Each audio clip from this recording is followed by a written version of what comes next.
From script to screen, every film is brought to life by visionary creatives and executives, all sharing one mission: to captivate the audience. Hosted by award-winning movie strategist Kevin Goetz, our podcast, Don't Kill the Messenger, offers a filmmaking masterclass through intimate conversations with Hollywood's most influential voices. And now, your host, Kevin Goetz. For those who haven't been part of a focus group following an audience test screening, let's paint the picture. So the movie ends and survey devices are handed out. The room becomes quiet. After completing their surveys, the audience gradually leaves the theater, and then we're left with 20 focus group participants who've come down to the first two rows. The filmmakers and studio executives sit behind the respondents, scattered in seats. The moderator steps up to the front, and the deeper work begins. I am very excited to bring you a special episode today, all about the art of the focus group. My guests are three of my top moderators who work at Screen Engine ASI. These three are some of the best moderators that I know. Please welcome Ari Virgil-Paige, Executive Vice President of the Movie Group, Terri Cavanaugh, Vice President of Qualitative Insights, and Aaron Feuer, Vice President of the Movie Group. Guys, thanks so much for being here. Thanks for having us. Oh boy, three people. I've never had three people on this program. Two is hard enough. Why are focus groups important, Ari? There's no substitute for hearing it directly from your audience. It adds a layer of nuance that I think you can only get from interacting with folks, and it adds context to the other pieces of the research, the quantitative data that's also being laid on top of it. Terri, what can you add to that? There's something about getting to hear how people describe things or how they're saying it that takes it beyond just what they write. For instance, we'll say how many like the end overall, and a hands either go up right away, which means great, or they go, So where they might say they liked it overall on the survey, when you see that hand go up halfway, you know there's a holdback. Aaron, you want to add to that? Sure. I mean, you two have put it very eloquently there, but I can't wait till it gets to me. Like, here we get. I was going to say what I think that is so magical about a group is that first question. Can you give me a word or a phrase to describe what you just saw? Because what the audience gives you in that top of mind thought, it's what the catalyst to the whole conversation is going to be. And you can uncover things right there from those first few moments with a focus group. And I've always found that fascinating because by the time you get to the end of it, it circles back to what was said right at the start. What's your background, Aaron? For the listeners on this program, I know their backgrounds intimately, but you don't. So I'm going to have them tell you in a very abbreviated way who they are. Sure. Born and raised in Chicago, still a Chicago boy at heart. Studied at Northern Illinois University at the acting school, got a BFA in acting, led by one of my mentors, which we share in common, and Terri and I share in common, Catherine Gately. Moved to Los Angeles in 2007, right after school. And all I knew, even though I came here as an actor, I was fortunate enough to have an agent, fortunate enough to go on many auditions when I first moved here. All I knew is I wanted to work within the entertainment industry, some way, somehow. And so what started for me was, well, I needed a part-time job. And I found OTX, a research company where I was handing out non-disclosure agreements, filling out focus group reports, and cutting my teeth watching Kevin in focus groups. At the same time I was doing that, I was fortunate enough to work with producers in Hollywood. A mentor of mine, Michael Uslin, who has taught me so much of the creative side of this industry. I learned about the comic book aspects of film and television, and I saw so many different perspectives. Well, then we fast forward to Screen Engine. And when Screen Engine came about, there was an opportunity for me to blend all of these various things that I had learned into a new job, into a new world, a world that I didn't expect that I would necessarily be in. And then I found a love and a passion for it. And that passion is the audience. That's what I fell in love with. The idea of connecting with an audience, working with filmmakers, producers, executives, and being able to help craft films in one way, shape, or form. Ari? Born and raised in Philadelphia. Go Birds. Hey, that was Eric Lomas's favorite team. Call out to Eric, who passed away a couple of years ago, and he was the most intense Eagles fan I have ever met.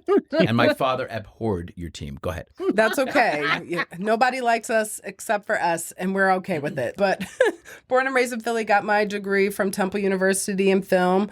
Any particular area of film? Film and media arts. It was just sort of like a generalized degree under the School of Communications. And so I was never a person who knew exactly what they wanted to be when they grew up, but I've always loved movies. I grew up sort of analyzing movies on my own, and people would say, well, what do you want to do? I'd say, well, I want to just talk about movies. And people go, oh, you want to be a critic? I go, well, no, I just want to talk about movies. And I had no idea that that was a job or a thing. I was just sort of saying what I earnestly wanted to do. And so fast forward through Temple, I came to California for an internship program.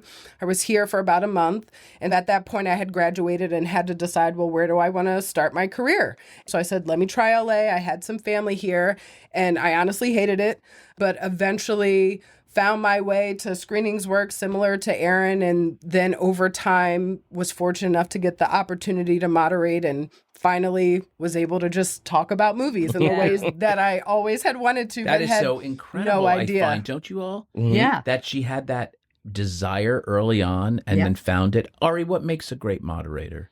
I think a great moderator has to be curious. I am naturally a curious person. I love a good whodunit. I love a good quirky detective. And so I feel like when I moderate, I get to sort of put on that hat. I'm on my own sort of discovery journey on behalf of course, the filmmakers. But even for myself, I'm personally curious in what the audience has to say. And I think that's part of it. Part of the reason I plucked you out of the chorus, if you will, and I'll talk about it like an old MGM musical, was because you were highly bright, but also could communicate those thoughts in a very cogent way. And also, people like talking to you. That's a gift. Terri, where are you from? Tell me everything about Terri. This is the first time they're meeting. Yeah. The very first time. Kevin and I go way, way, way back. How far back, Terri? We went to college together. Yeah, I'm from actually all over. My dad was a nuclear engineer, so he had a certain security clearance. So rather than give other guys this high clearance, they just picked our family up and moved all around. How did Joanne feel about that? You know what? That's her mother. With my mother, God rest her soul. With 5 kids, she just went where the money was. She was like, let's go. We got to feed these kids.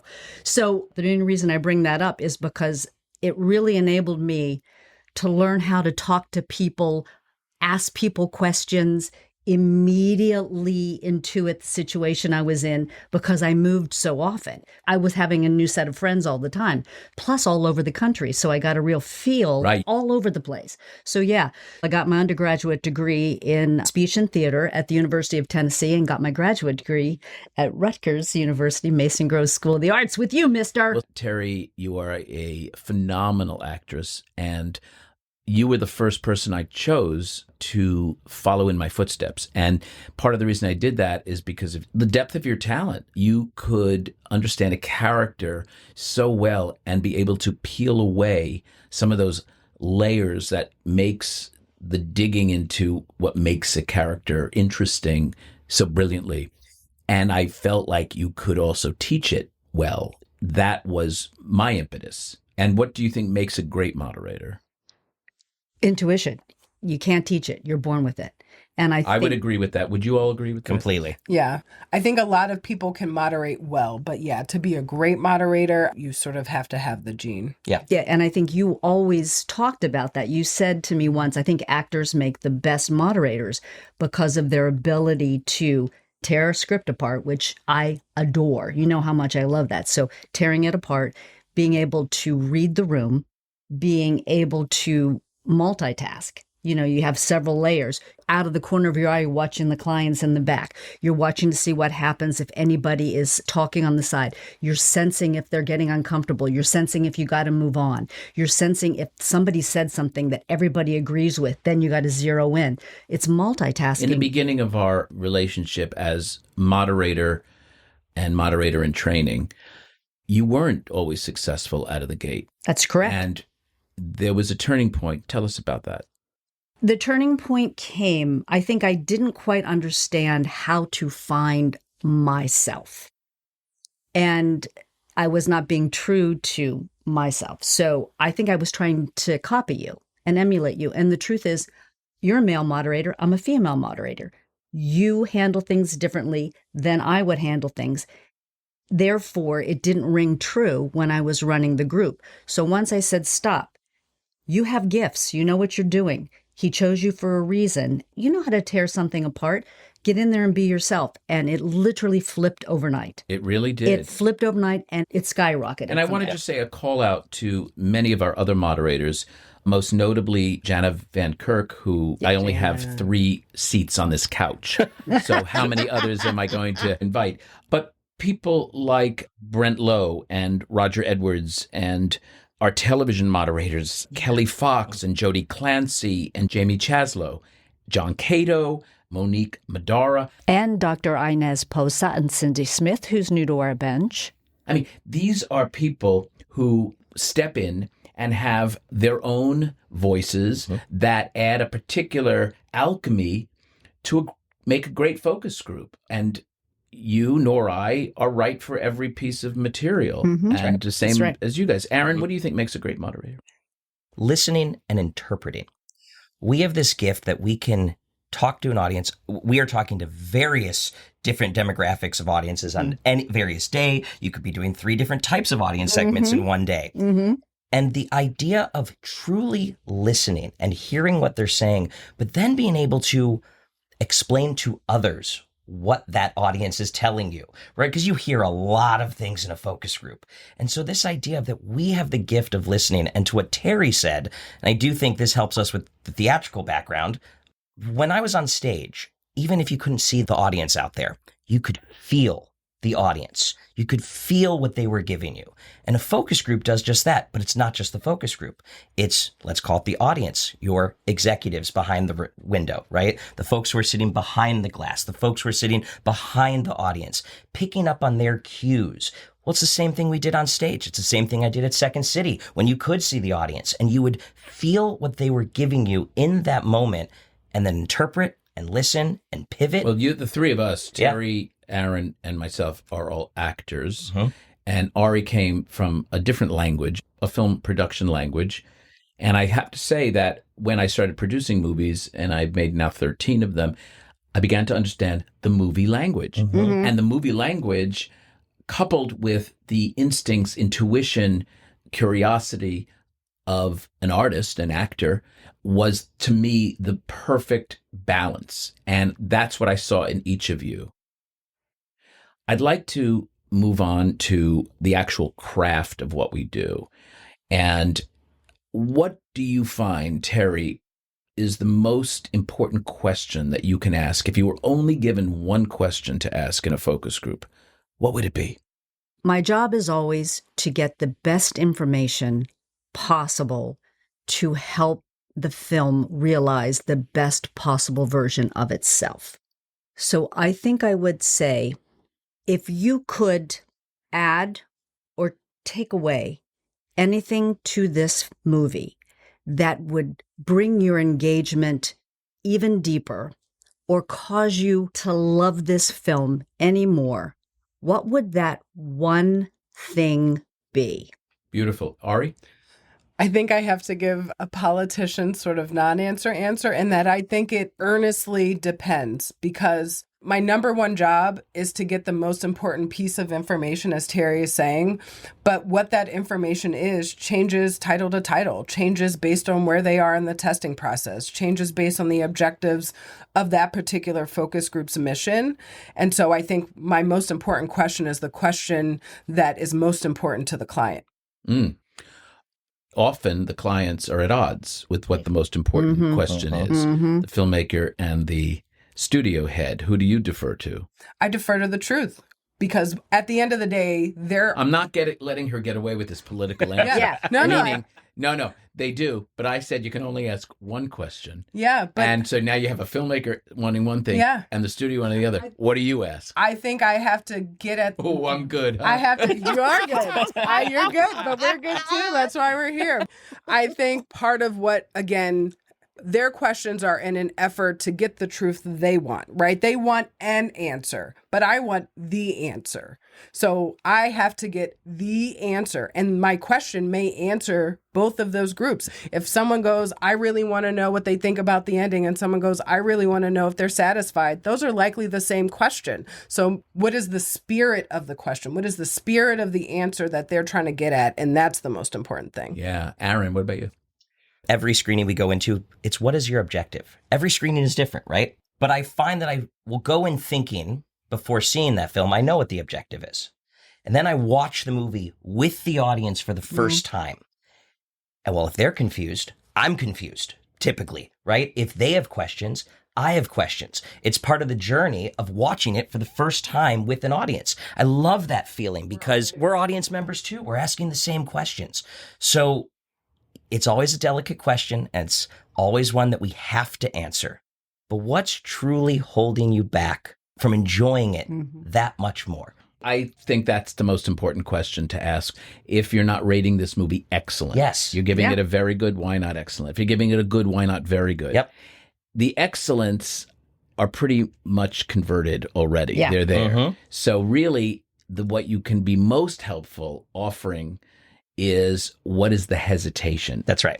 Terri, by the way, that you remember as an actor, we approach a scene with an objective. And yes.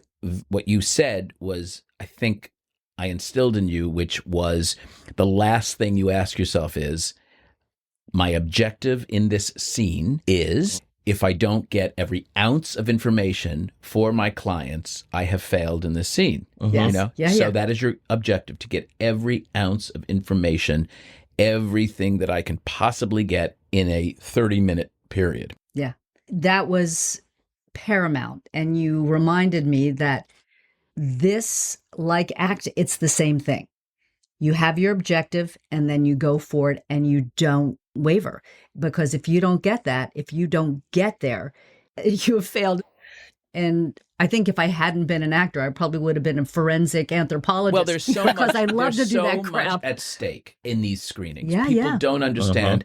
People say we're not curing cancer, but for that night, we're curing the movie, and the movie is their child. Yes. And so I always equate it to the stakes are so high. Yes. And it's really a moment of reckoning, and there's no excuses to be made because our audience is coming in just to like the movie, aren't they? Yeah, they want to like it. Yeah, they want to like it. Yeah. I try to always tell people that. I say, you don't understand. We love movies. We want to see every movie succeed 100%. And we don't come in to look at something, to Ari's point about people saying, oh, you want to be a critic. No. Aaron, why do you think the naysayers who exist are naysayers? Well, from a creative process, you go in, you've been working 5, 6, 7 years, and then you're going to present your baby to an audience, to an executive group. And then there are a lot of opinions coming that you have not been having to deal with. And so the idea that somebody else is going to tell you what to do with your work. But my answer to that is, well, I'm not telling you. Your audience. Who did you make this for? You made it for somebody. It's possible you made it just for yourself, but unlikely. But let me counter that, which is, and Ari, you answer this part. Yeah, but you seem to have an agenda. I have zero agenda. I'm like the conduit, to Aaron's point, to the audience. That question alone about pace is making them think about pace. Answer that. Well, I would say two things. You had the screening because you wanted to ask your audience. And how it landed. Right. Or just in general, what they thought. Right. And so don't ask a question you're not ready for the answer to. If you're actually here to get the truth, you have to be ready for what the truth is. And I think naysayers, to your original point, like, research is a tool, right? I can use a hammer to build or I can use a hammer to break. And part of it is, what is your perspective coming in? Yes. Do you see research as a productive process, or are you coming in seeing it as something that's meant to destroy or meant to derail? We're not here to stand in the way of the creative process. We're here to support it. If they're confused, whatever creative message you're trying to get across didn't land. You want to know that well before it gets to everybody, and there's nothing you can do about it. I think people have been so beat up to the point of getting to that screening, they have a distrust with other people wanting a certain agenda. And so we are just part of that after effect of other people who are just shitting on me or other people who are just coming after me. When in fact, I try to always say exactly what you said, Ari, which is we're just there to be advocates for the audience, like the voice of the voiceless. We are giving them a place to say what they feel and think. And what do they care whether it's successful or has a good opening, or they just want to like it? Also, do you want to hear about it in the focus group when you have time to fix it? Or do you want to hear about it on TikTok when they're using it to tear it apart and drag down your Rotten Tomato score? The comment will still exist. The feeling will still exist. Every person in that theater, every comment we receive represents someone else not in the theater. Our job is to sort of diagnose how many people does that represent. But just because you refuse to hear the answer or you don't want to ask the question doesn't mean the answer doesn't exist. Just means you're going to get it too late to do anything about it. When I recently did Matt Bellany, I was asked if I've ever gotten into fights or any kind of real confrontations. And I said, people have gotten in my face before because it's so personal for them and to them. Oh, yeah. You said something once that has resonated with me for the entirety of my career so far. And you said, look, Terri, at the end of the day, it's information gathering. It's not done with a point of view in any way that's meant to hurt. And when you say to the client, look, this is information, you take it as you will. Put it through your creative filter. And to Ari's point, if your message isn't landing, creatively, you got to find another way to get that in that does land. But this is not with the negative point of view. When I was plucked out of the chorus at 25 years old at NRG by Joe Farrell and Catherine Porra, I knew nothing about this business. In fact, the last thing I said was I was playing a focus group moderator. Oh, so I would actually take the role on because I knew how to do that. I didn't know what a one sheet was. I didn't know what tracking was. I didn't know what sort of the overarching reason of why I was asking these questions, but I was asking them and just getting the information. You come to realize that it could be very easy to lead a group. And I think part of the criticism is that the perception and the care and the art of what we do, going back to the theme of this podcast today, the art of the focus group.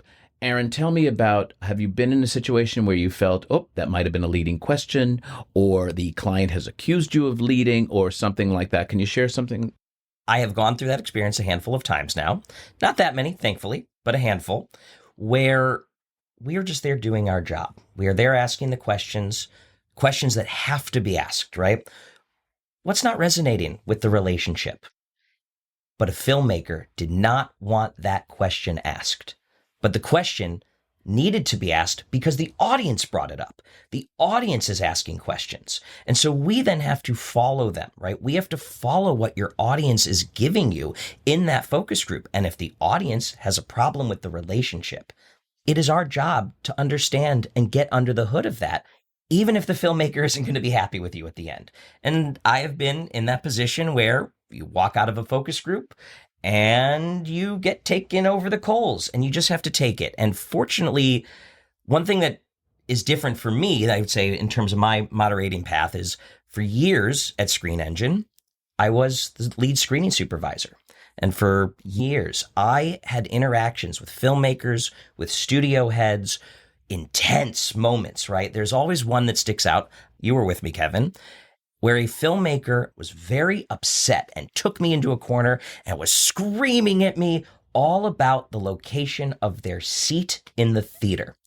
And I remember stepping up to the plate with that filmmaker and saying, hey, this is what your editorial team needed. This is where we were. I will do everything we can to handle this.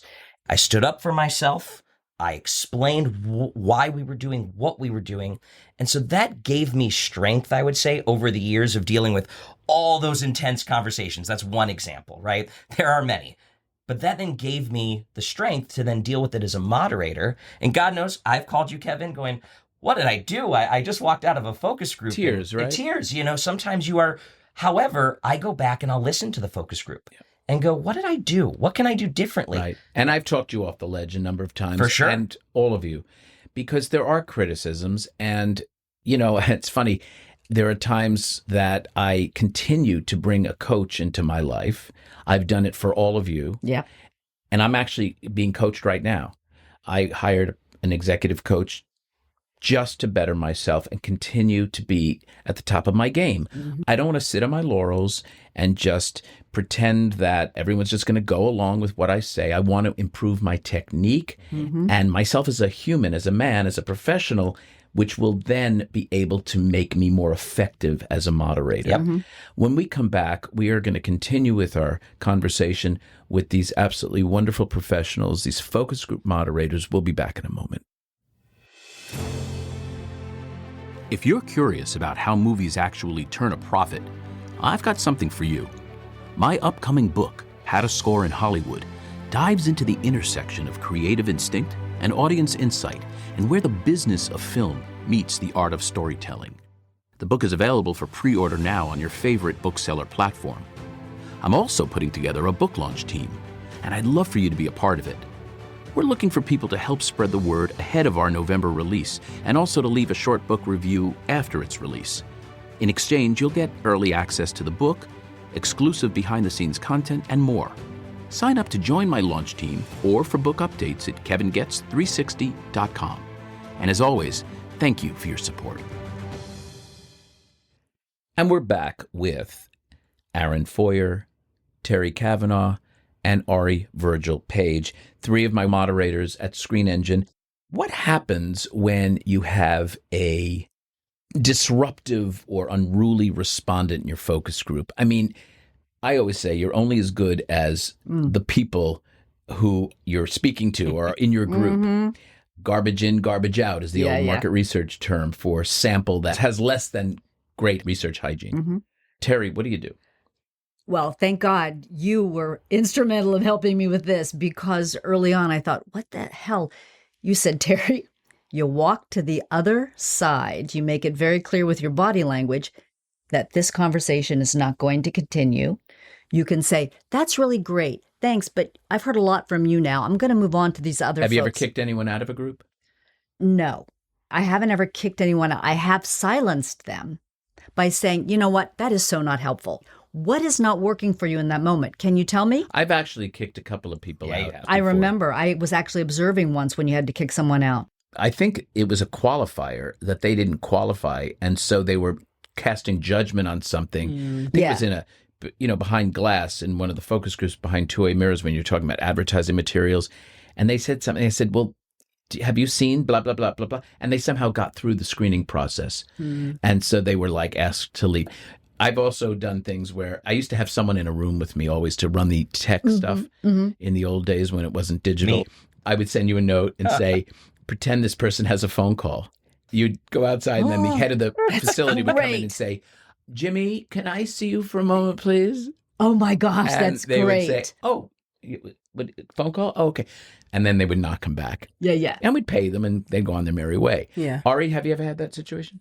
Not in person. I know we've talked mostly about the screening focus group process, but I do a lot of focus groups also online. So I've had a few instances where online I had to mute people or maybe remove them and blame it on a technical issue. And sometimes it is legitimately tech problem, sometimes not. I think I will say we have the best focus group pullers. I think I've been very fortunate. Great. It's They're rarely and by the way, an issue. You all started as focus group coordinators, better known as focus group pullers, which really gives you a great education as to picking good respondents. Yes, it does. Yes, it does. And I think even when you have to shut people down, to Terri's point, there are ways you can do it. So let's say it's someone who's really stuck on a point, right? They keep bringing it back to the same comment. Sometimes I'll say, thank you so much. I'm clear on your comments here. I want to move on, though, and talk about some other items just for the sake of time, right? Yep. Because especially in a screening environment, we have 25, 30 minutes. And when you think about having to hear from 20 people to go through, we have a moderator's guide that has a dozen or more questions on it. That's a lot to have to get through. So generally, I try to tie it back to time or really just equity within the group. It's about monopolizing. Yeah. You don't want ever a person to monopolize a group. Experts. Because you are the pilot, you are the captain, and it's very important that you maintain that authority. One of the things that you all have the ability, and I know I've been told that I've had the ability as well, is that we can engage very quickly to make people want to talk to us and trust us. Yeah. So if you notice, there's time when I will use profanity. There's times when which doesn't work for, say, Terri, but it works for me because it humanizes me and allows them the opportunity to feel, oh, I could say anything here. I'm not going to be penalized for it. Do you all have techniques like that, Aaron? Do you? One of the things that I've been really fortunate in the handful of years I've been doing this, which is I get to work a lot of family events, family screenings, and work with kids. And kids can be, you get the really shy ones. They might be very talkative. And then all of a sudden they get really shy right before a focus group starts. And so having the ability to sort of read what the kid needs in that moment, I actually just had a moment where an adorable young boy, he said, he couldn't answer the question. He got so nervous. I came back to him a few times, didn't want to speak. And I said, you know what? You and I are going to have our own focus group at the end, and I want to hear what you have to say. And I gave that kid the moment to breathe and not feel concerned. And by the end of that focus group, that kid raised their hand very proudly and wanted to say the thing that they had thought about from the very beginning. And it was helpful. The kid had a great thing to say. And so the idea of giving that moment, again, I'm talking about a family screen now, but whoever it is, giving that audience member the moment to think, treat them with respect, the same respect that I would want to be treated in that moment. You're just in a conversation. I don't want you to feel uncomfortable. Now, if you're being a jerk, that's a different conversation, right? If you're being a jerk, I am going to look at you like, you know what? That's for a different conversation. Terri, let me ask you, what was your worst focus group? The one that sticks in your mind, and why was it so? It was a horror film, and it was very early, and horror fans are very opinionated. And there's also divisions within the horror genre. And there was a very outspoken guy who sat smack in the middle in a position of power. My intuition told me, and I didn't listen to it, that he was going to try to run the show. And at one point, he turned around and addressed the executives in the back. Don't change a single thing, da-da-da. And he was very loud and very aggressive. It was the worst moment. And that was a group getting away from me. And this guy was telling me he was running the show because he was an authority on horror and what things should be. So I learned a tremendous amount. You and I talked about taking charge, about trusting your intuition from the get-go. And you know that as pullers, that you kill yourself in the back saying, I should have listened to myself and not put them in the group. As a good puller, Ari, what were you looking for? What makes a great respondent? I think in the same way, moderators have to be someone who people want to engage with. You sort of get a sense from someone, are they engaging? Is this someone I want to talk to for longer than I'm talking to them right now? And if already I'm like, I can't wait to get away from this person, or it feels like I'm pulling teeth to get any sort of response from them in the moment, those are all red flag issues. I also look at the passion or the polarization in their language. I hated that. You want constructive people, right? You want constructive people, but also people that are living in gray, not so black and white, because what happens is sometimes they'll take a position. Yes. Right. Yes. And that is a terrible respondent, in my opinion. Someone that is just committed to one thing, not open to anything else, because it's not, as you said, constructive. Right, because it's not a complete piece. Like if the movie was done and that's your final opinion on the piece, you're entitled to that. But part of the process, part of the goal is we're here to make this the best it can be, whatever that means for that particular film. And so if you're in service of just don't change a thing, even people who are overly positive aren't constructive anymore, right? Because we still want to understand no art is perfect. That's why filmmakers toil forever. And most movies now, filmmakers would still make changes. If people would final edit until their graves if we let them. And we understand that. But there still has to be a moment where we go, how close can we get to perfection? And either you're picking people who you feel are servicing that mission, or you get an instinct that they're not really there in support of that. The older you get and the more you do this, you will find there are filmmakers who are very receptive I've mentioned Ron Howard in this podcast many, many times, but I've worked with a number of filmmakers who are so receptive and so open and so embrace the process. Who are a couple of filmmakers that you've all worked with that you have a particular appreciation because they appreciate what you do? You have those pinch me moments where you're working with a filmmaker and someone you admire, right? We're all film buffs here. We love movies. We love theater. We love it. Peter Farrelly. Recently, we were working the best. Just incredible. And not only was he receptive, he wanted to hear the research. He wanted to hear what the audience said. The first group I did with him, we walk out of that group and he pulls me aside. He goes, "That helped me so much, Aaron. Oh my God, that was, I was thinking this, but I didn't even think about that. And then we came back a handful of weeks later. They went in, they did the edit, all the things they needed to do. We came back, scores jumped. It did exactly what was needed. Isn't that the best? And it was incredible. Yeah. It was because you really hope you're not giving the wrong information. You feel like you've won an Oscar when that happens, right? It's so exciting to see that they listen and then see that it works. Listen to the audience. 100%. 100%. Such a high. Terri, what about you? I've been really fortunate. I have a lot of folks who really... Paul Feig is amazing. The Russo brothers listen as well. I mean, they listen. They want to win. They all want to. That's right. And Paul is so easy to Paul work adores with. you. I adore him. And they really listen. You know who else? Matt Damon is great too. Matt really listens. He'll say, you know what? In a debrief, I heard him say, and I thought it was so great. Someone was pushing back against something in the debrief. He goes, hey, the hood is still up. Let's listen to all of this. Ooh. Isn't that great? Yeah, it's great. And no one takes it personally. It's just information, and we're just here to get the best possible end of all this information. And Adam McKay is another one. Adam listens to everything the audience says. They know when something is a little off, but they listen to the meat of the information. Intuitively, they know too.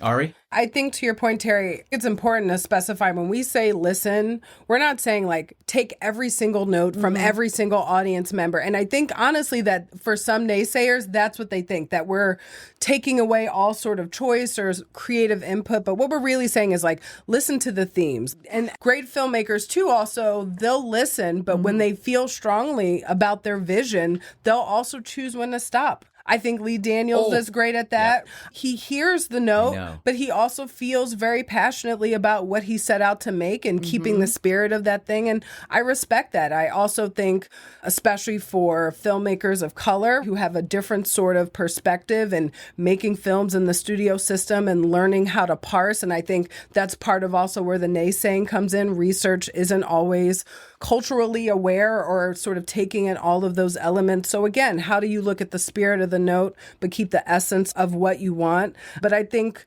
great filmmakers just understand it's a tool. It's another tool in the kit, and you'd be foolish not to use it. But the amount of use, the level of use, right? Some movies scored through the roof and your work is done before you start, and those are really great days at work. But some movies require a few rounds of renovations before you're ready to move in. Yeah. Prescriptives. And all we're saying is be honest about the stage your house is in. We'll help you finish it, but you have to be honest about where it is now if you're going to get the product you want. I mean, everybody, to your point, all the greats, Ron, Guillermo, these guys, they all believe in the process and they listen to the notes. And what Ari has to say is so true. They take away the information and then they process it. Guillermo goes, darling, you know I hate these. And I said, yes, I know.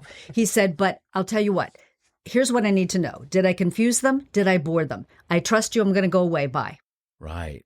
And you know he's going to listen to that information. 100%. Yeah. So that's why I say I appreciate that. You know, you're asking people to talk about your child in front of you. Yeah, it's really nerve-wracking. Like my nephew Dylan, who's Terri's son, if we're talking about Dylan and 20 people are there, you'd be in the back going, how dare you say that about my son? It's like when they have like celebrities read like mean tweets. It's like they're watching people essentially live tweet, live comment, live post about their baby in real time. And yeah, some of those comments are going to be lovely and some of them are going to hurt. And so part of our job is like, we're empathetic to everyone. We're empathetic to the audience who wants to like the movie. We're empathetic to the filmmaker who wants to connect with the audience, and to the studio that's trying to run a business, right? But there's a lot of priorities that we have to try to meet in the middle. And that's really what our goal is to pull all those factions together and go, this is where you have common ground. Right? I was going to say, there's something we haven't brought up.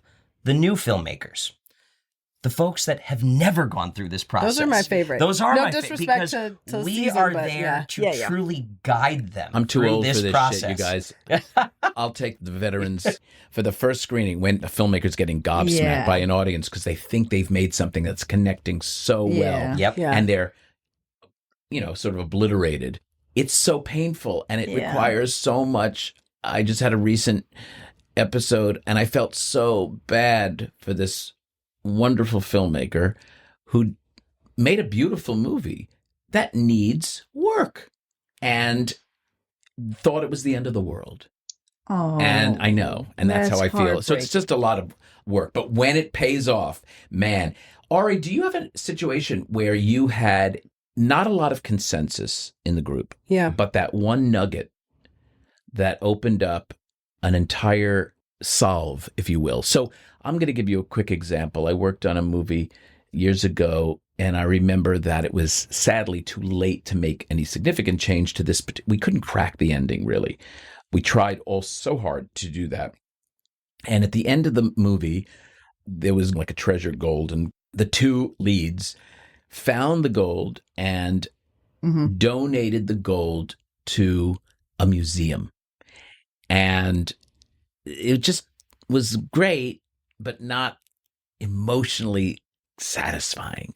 And so one woman, I remember exactly where she was sitting in the second row on the end, said, I just wish they kept a little for themselves. And everyone goes, yeah. And that would have absolutely raised the scores on that. Yeah. I've certainly been in those scenarios. I think where it happens often is honestly in what people presume the audience understands, either coming in or maybe along the way. Like, oh, they know that these people are connected in this way, or they know that this thing here is important or emblematic of this archetypal whatever. And I think, especially for naysayers, when they go, oh, well, they just didn't get it. That's not my audience. It's like, well, in the real world, you're not going to be able to qualify everyone who's exposed to your film and ensure they all have the base level of information that would be ideal for them to fully get it. So serve your core, of course, but you have to be aware there are other audience members too. And how are you ensuring that everyone is having the same ride in a way that's satisfying and makes sense? Aaron, have you had a situation of a little gem that came in that sort of cracked the code? I have had those somewhere in the horror genre where information that was needed or not needed, right? Things that the audience did not need was confusing them, but not confusing them in the good way. We call them the bad confusions, right? We want to get rid of those bad confusions. There's also one where there was something we had discovered within the folks group, within the cards, that my belief and what the audience was telling us would have helped the audience. The filmmaker did not want to do it. And then when the film was released, what was said? All the things that were missing on Rotten Tomatoes, what the audience made and what they were looking for. And it was that validation of, I knew we cracked it. I knew that this is what the audience wanted, but that's completely up to them. It's their art form as well. Yeah. But it gave me the validation that I knew we were onto something. Hear it on the group or hear it online, but you'll hear it. That's right. You'll hear it. When you hear pace, often you'll go, the movie's terrific, and everyone's begging them to take out 10 more minutes or 5 more minutes or 20 more minutes in some cases. And then you hear everyone recommending the movie with a caveat. It was really good, but it's long. Yeah. And you don't want that. Honestly, like in an attention economy where short form content is raging, don't tell a 3-hour story when a 2-hour-and-a-half story or an hour and 45-minute story would be just as satisfying. Be respectful. Audiences aren't dumb. They know when you're earning their time and when you're wasting it. I was going to say, have you guys ever found yourself, you've tested a movie, you don't know what the final cut is, right? You're not 100%. And then you'll go on and go, okay, I've already seen this whole movie, so now I'm going to speed up through it and go, oh, they did not do that ending. Or I guess they did do that ending. Yeah, I'll go back and watch to see what the end. Yeah, because endings are everything. Terri, have you ever seen a film test really well in the data afterwards, but really fell flat in the group? I have, but luckily not very often. People can have a hard time sometimes articulating their thoughts when it's late and they're tired. And that low energy can permeate the entire group.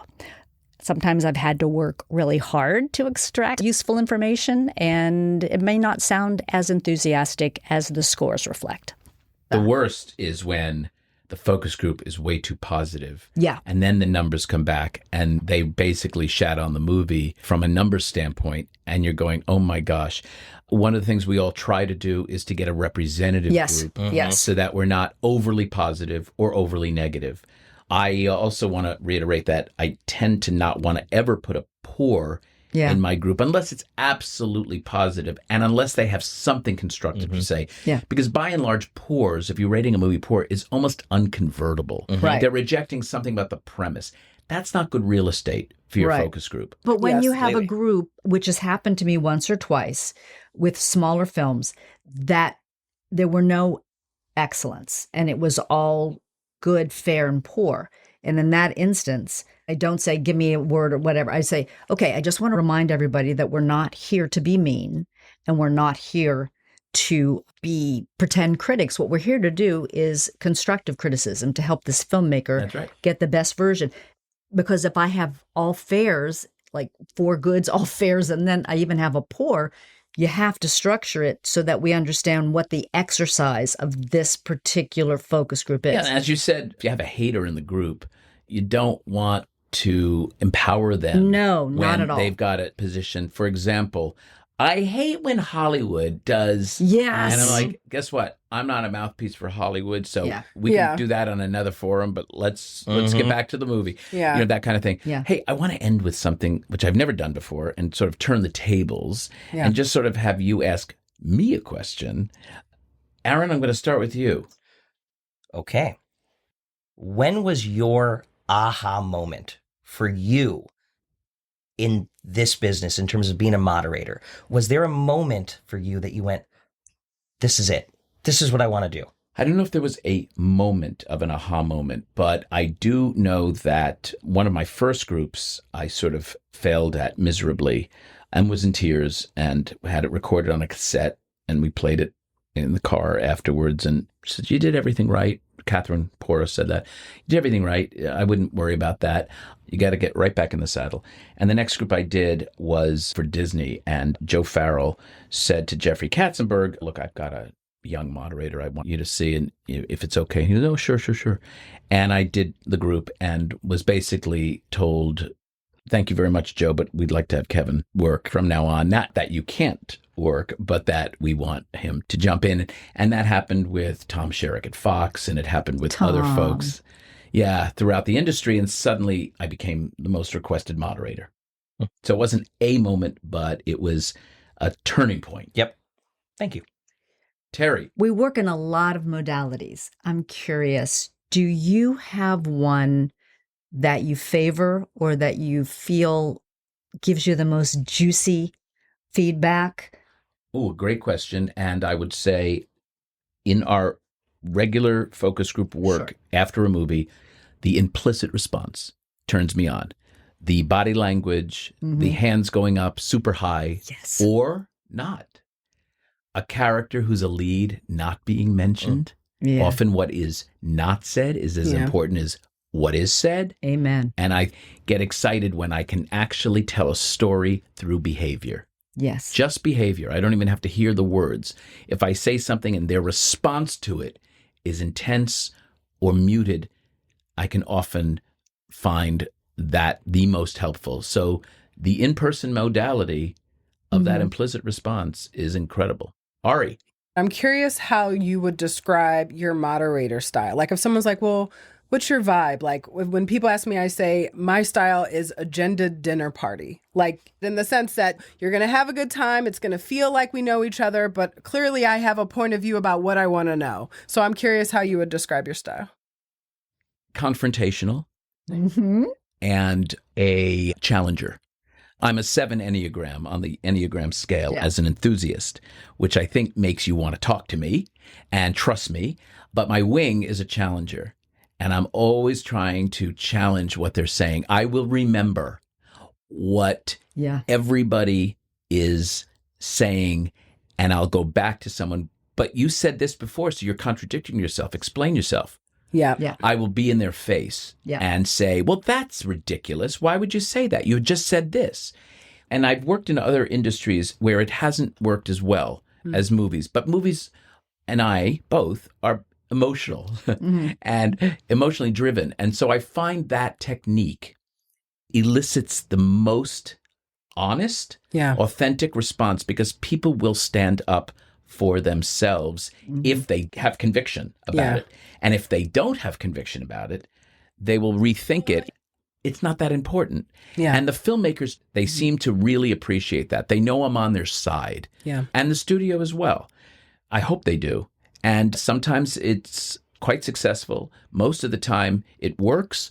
And for the rare times you can encounter a respondent who just can't handle that kind of confrontation, or even a filmmaker or studio person who feels like that is way too aggressive, I don't gel that well with. But it is my style. It's worked for me 95% of the time in my career. So I value it. It's a terrific question.